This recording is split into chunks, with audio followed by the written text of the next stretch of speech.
Hello guys, ang ginagawa ko ngayon ay nagtatanggal ako ng tie rod out nut.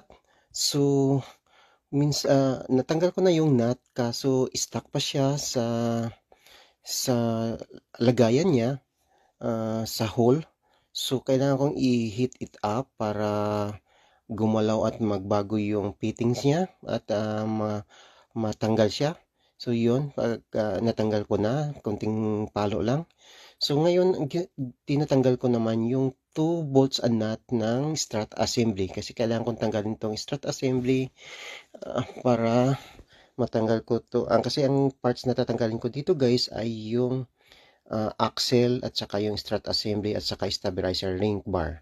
So natanggal ko na yung dalawang volt and nut sa strut assembly, so kailangan ko namang tanggalin yung stabilizer bar.